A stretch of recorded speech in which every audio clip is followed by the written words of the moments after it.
परमेश्वर प्रकाश में आशीष देता है। परमेश्वर प्रकाश को हटाकर न्याय करता है। तो अगर परमेश्वर अभी तुम्हारा न्याय करना चाहता है तो वह प्रकाश हटा देगा। उसने इफिसुस की कलीसिया से कहा, अगर तुम नहीं बदलोगे तो मैं क्या करूंगा? मैं तुम्हारा दीवट हटा दूंगा। इसका अर्थ है मैं तुम्हें प्रकाश से काट दूंगा।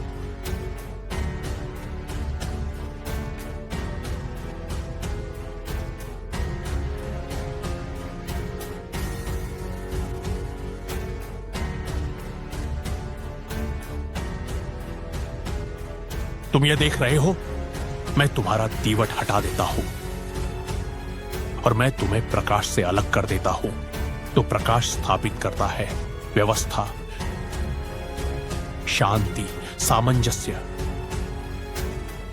उत्पादन क्षमता, जीवन, बुद्धि और निश्चित रूप से जवाबदेही। तो प्रकाश स्थापित करता है नंबर 1, कोई कहे व्यवस्था, एक बार और शांति, सामंजस्य, उत्पादन क्षमता और बुद्धि, और क्या? जवाबदेही। तो प्रकाश परमेश्वर के साथ रहने वाले पहले निवासी है। प्रकाश परमेश्वर की उपस्थिति में रहने वाले पहले बसने वाले हैं। दानियेल 2:22।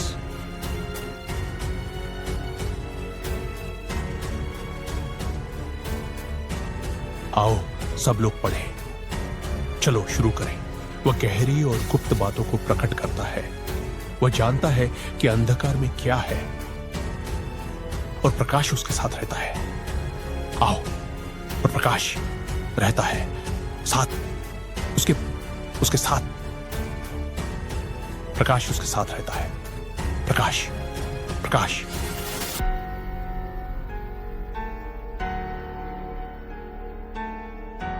तो ऐसे प्राणी हैं जिन्हें क्या कहा जाता है?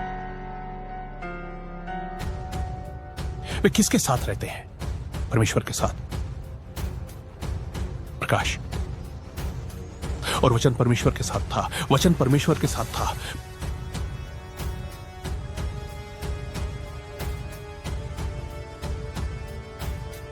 प्रकाश उसके साथ रहता है। और बाइबल कहती है वह अगम्य प्रकाश में रहता है, और जब वह अपना कोई भी वचन भेजना चाहता है तो वह प्रकाश भेजता है।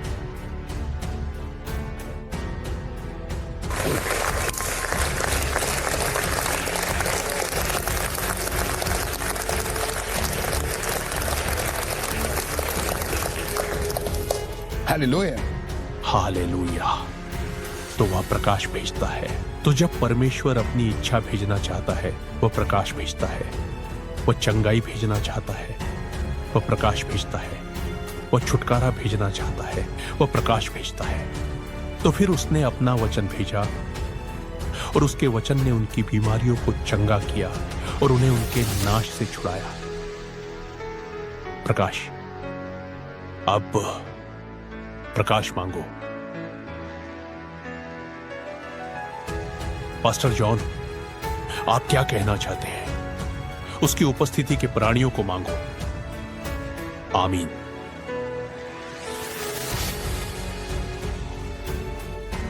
उसकी उपस्थिति के दूतों को मांगो, क्योंकि वे परमेश्वर का डीएनए लेकर चलते हैं। वे परमेश्वर के डीएनए के संरक्षक हैं। वे परमेश्वर की दिव्य प्रकृति के संरक्षक हैं। वे परमेश्वर की अनंत योजनाओं के संरक्षक हैं। तो अगर तुम परमेश्वर के प्रकाश में चलते हो तो तुम कभी अंधकार में नहीं चल सकते। स्वर्गों से परे एक लोक है। Oh hallelujah. स्वर्गों से परे एक लोक है। वह प्रकाश का लोक है, परमेश्वर का सदैव अनंत निवास, जो परमेश्वर जैसा दिखता है। अगर तुम उस प्रकाश को देखो, वे परमेश्वर जैसे दिखते हैं। वे परमेश्वर को प्रतिबिंबित करते हैं। परमेश्वर उसमें है। वे परमेश्वर में हैं। वे परमेश्वर से आए हैं। वे उसका निवास स्थान है। तो अगर परमेश्वर अपने आप का कोई हिस्सा किसी मनुष्य को देना चाहता है तो वो प्रकाश भेजता है, वो तुम्हारे भीतर चला जाता है। तुम जानते हो जब आदम ने पाप किया तो क्या चला गया? प्रकाश।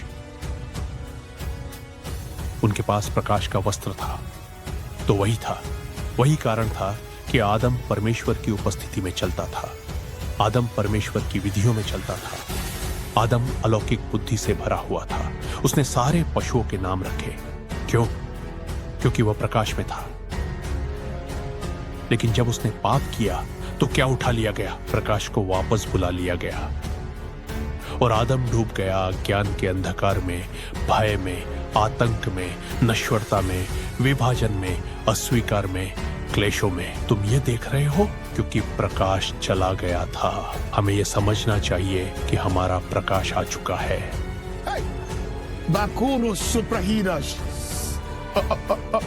हालेलुया। यशायाह 60:1। अब तुम्हें समझ में आना चाहिए, है ना? जिसे तुम रैप्चर कहते हो, असल में वही है परमेश्वर का तुम्हारा प्रकाश भेजना। आओ, उसकी योजना, उसकी अनंत योजना में तुम्हारी योजना, उसके अनंत लोकों में तुम्हारे लिए जो योजना है वह प्रकाश है। वह अपना प्रकाश भेजेगा और जैसे ही तुम उस प्रकाश को पहन लेते हो, जैसे ही तुम उस प्रकाश को अपने वस्त्र की तरह ओढ़ लेते हो, तुम उसकी सत्ता में पकड़े जाते हो, तुम उसकी महिमा में पकड़े जाते हो। तब वह वचन जो कहता है यह न तो बल से है न ही शक्ति से, परंतु मेरे आत्मा से है, तब तुम्हें समझ आता है कि यह अब तुम्हारी शक्ति से नहीं है। तब तुम धर्मी बनने के लिए संघर्ष नहीं करते, तुम सही शब्द बोलने के लिए संघर्ष नहीं करते, क्योंकि तुम प्रकाश के दूतों से भरे हुए हो, तुम प्रकाश से ढके हुए हो, तुम प्रकाश से वस्त्रित हो, तुम प्रकाश से भरे हुए हो।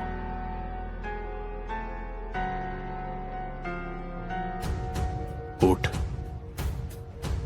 चमक, क्योंकि तेरा प्रकाश आ गया है और यहोवा की महिमा तुझ पर उदय हुई है।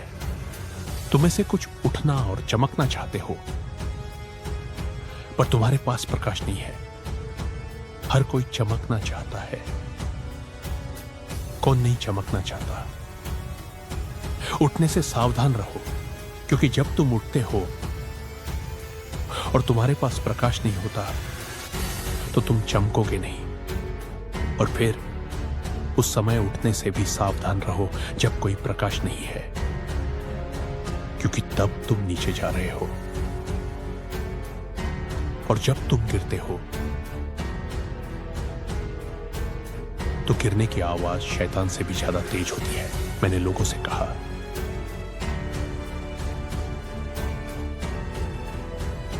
जल्दी मत करो। मैंने कभी ब्रेक थ्रू के लिए प्रार्थना नहीं की। ब्रेक थ्रू प्रार्थनाओं से नहीं आते, ब्रेक थ्रू प्रतिफल की एक व्यवस्था से आते हैं। जब तुम यह समझ लेते हो तो तुम्हें पता चलता है कि मैं क्यों असफल नहीं होता। लोग नहीं जानते कि मैं क्यों असफल नहीं होता। मैं कर ही नहीं सकता। मैं तुम्हें बताऊंगा क्यों। क्योंकि मेरे पास प्रकाश है। लोग इसलिए असफल होते हैं क्योंकि उनके पास प्रकाश नहीं है। उठ, उनके लिए है जिनके पास प्रकाश है। चमक, चमकने के लिए प्रकाश होना चाहिए। इसका अर्थ यह नहीं कि जो चमक रहे हैं वे कोई खास लोग हैं। बस इतना है कि वे गुप्त स्थान में ठहरे रहे।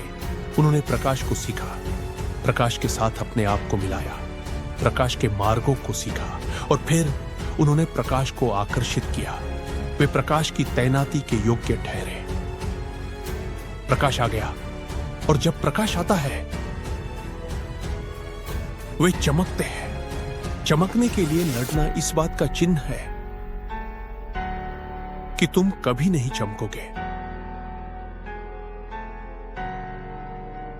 चमकने के लिए लड़ना इस बात का चिन्ह है कि तुम कभी नहीं चमकोगे, क्योंकि जो चमक रहे होते हैं उन्हें पता भी नहीं होता कि वे चमक रहे हैं। जिस दिन तुम्हें लगे कि तुम चमक रहे हो, उसी दिन प्रकाश तुम्हें छोड़ चुका होता है, क्योंकि प्रकाश में तुम्हें यह भी नहीं पता होता कि तुम प्रकाश में हो, क्योंकि तुम ही प्रकाश हो, तुम बस चमकते हो। क्या तुम मेरी बात सुन रहे हो? जिस दिन तुम्हें लगे कि तुम चमक रहे हो, उसी दिन हमें पता चल जाता है कि तुम्हारे पास एक भी प्रकाश नहीं था। क्या तुमने कभी मेरे चेहरे पर इस प्रकाश को खुद की तारीफ करते देखा है? इस प्रकाश ने कभी खुद की तारीफ नहीं की। बस इसे चालू कर दो, तुम चमक रहे हो। इसने कभी नहीं कहा मैं चमका, क्योंकि यह खुद की तारीफ नहीं करता, क्योंकि यह प्रकाश है। इसे चमकने के लिए ही बनाया गया है। लेकिन जब तुम्हें लगता है कि तुम चमक रहे हो, तब तुम प्रकाश नहीं हो, तब तुम नकली हो। तुम्हें इस बात का होश नहीं होना चाहिए कि तुम चमक रहे हो। तुम्हें होना ही नहीं चाहिए। यही मेरा रहस्य है। दो प्रकार के लोग होते हैं, वे जिन्होंने सफलता विरासत में पाई या वे जिन्होंने सफलता चुरा ली। लेकिन अगर तुम कोई भी हो, मुझे ऐसे लोगों के साथ चलना पसंद है जिन्होंने अपने उद्धार को काम में लाया। मैं उनके साथ चलना चाहता हूं जिन्होंने अपनी सफलता को काम में लाया, क्योंकि सफलता एक सिद्धांत का प्रतिबिंब है। अनुशासन, परिश्रम और मूल्यों के प्रति प्रतिबद्धता, रचनात्मकता, जवाबदेही, ईमानदारी और हृदय की सच्चाई। और सफलता के क्षेत्र में कोई प्रतियोगिता नहीं होती। जिस दिन तुम प्रतिस्पर्धा करने लगते हो, उस दिन तुम यह नहीं जानते कि सफलता क्या है। तुम्हें आत्मविश्वासी होना चाहिए। तुम्हें संतुष्ट होना चाहिए उससे जो परमेश्वर ने तुम्हें दिया है। हृदय की उस शांति की स्थिति में तुम उत्पादक बनते हो, अर्थात तुम फलदायी बनते हो। तुम जानते हो अधिकतर लोग उत्पादक क्यों नहीं होते? क्योंकि वे लालची होते हैं। इसलिए वे उस जगह की सुंदरता, उस स्थान का अनमोल उपहार और जो उनके पास है उसे देख ही नहीं पाते, बल्कि वे किसी और से प्रतिस्पर्धा करना चाहते हैं। वे किसी और जैसा बनना चाहते हैं। वे किसी और की आशीषों को या जो वे हैं उसी से खुद को मापना चाहते हैं। ऐसा करके तुम उस मनुष्य की तरह बन जाते हो जिसे एक तोड़ा मिला और उसने उसे कभी नहीं बढ़ाया। लेकिन अगर तुम उस पर ध्यान दो जो परमेश्वर ने तुम्हें दिया है, तो वो बढ़ेगा। पर अगर तुम अपनी आंख उससे हटा लो जो तुम्हें दिया गया था और किसी और की ओर देखने लगो, इसे 5 क्यों दिया, इसे 2 क्यों दिया और मुझे 1 ही क्यों? जिस क्षण यह सोच आई, सब खत्म, वो अंधकार है। तुम में से कुछ ने सोचा कि जब मैं यहां पहले ही साल आया था तो मैं वही पास्टर जॉन था। मैं नहीं था, वो बड़ा। हम विश्वास योग्य थे। मैंने कभी किसी की सेवकाई की लालसा नहीं की। मैंने सेवकाई वैसे ही चलाई जैसा पवित्र आत्मा ने कहा। मैंने नकल नहीं की, बस वैसा ही किया जैसा पवित्र आत्मा ने कहा। मैं आत्मविश्वासी था। मैं जिस स्तर पर था उसी से संतुष्ट था। मैं किसी चीज की लालसा नहीं कर रहा था, लेकिन कहीं किसी तरह मैंने वृद्धि देखनी शुरू की। क्यों? क्योंकि मैं विश्वास योग्य था उस थोड़े में जो परमेश्वर ने मेरे हाथों में रखा था, और मैं धन्यवाद देने वाला था। मैं आभारी था। वही प्रकाश है। जीवन में सबसे ज्यादा महत्वपूर्ण क्या है? जीवन। तुम सुबह उठे, मेरा मतलब है ऐसे लोग हैं जिनके पास वह सफलता है जिसके लिए तुम लड़ रहे हो, लेकिन वे खाना तक नहीं खा सकते। वे रात में सो नहीं सकते। उन्हें पीना पड़ता है, उन्हें इंजेक्शन लगवाने पड़ते हैं, उन्हें दवाइयों पर रहना पड़ता है या नशे में जाना पड़ता है या कुछ और तुम्हारे पास जीवन है, शांति है, पवित्र आत्मा से भरा हुआ जीवन है, और फिर भी तुम लड़ रहे हो। तुम सब जो पैसे के लिए लड़ रहे हो, पैसा पैसा पैसा, अजीब व्यवहार करते हो।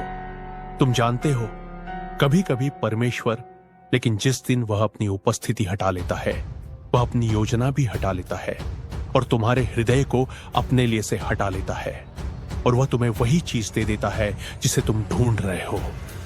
तब तुम्हें एहसास होता है कि तुम और भी गहरे दुखद अंधकार में डूब चुके हो। मैं तुम्हें अभी बता रहा हूं प्रकाश क्या है। लोगों को प्रकाश सिखाओ। प्रकाश एक शिक्षक है। प्रकाश सामर्थ्य देता है। यही है प्रकाश की सेवकाई। प्रकाश आता है तुम्हें प्रभावित करने के लिए। वह ज्ञान जो उन्होंने प्रभु की उपस्थिति में पाया है। प्रकाश आता है तुम्हें परमेश्वर के मार्ग सिखाने के लिए। परमेश्वर की बुद्धि, आत्मा के प्रतिमान, यही है जो प्रकाश करता है।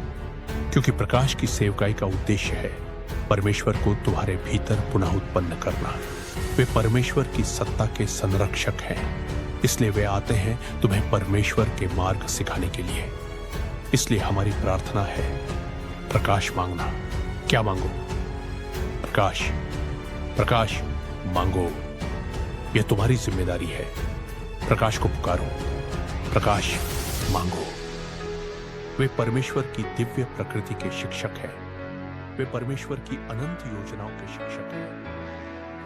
The Logos of God. The Logos of God. That's the name. You see, that's why it says, and the Word was God. You see, in the beginning was the Word. So that's the first uncreated creature. In the beginning was the Word. And the Word was with God, became the habitation of God. He was with God. The Word dwelt in the presence of God. That word is Logos. If you do a deeper research, the word Logos means his intentions, his plans, his eternal plans. That's his light. So God willed his thoughts, his plans from eternity to eternity in light. Light learned of him. Say, and the Word was with God, and the Word was God.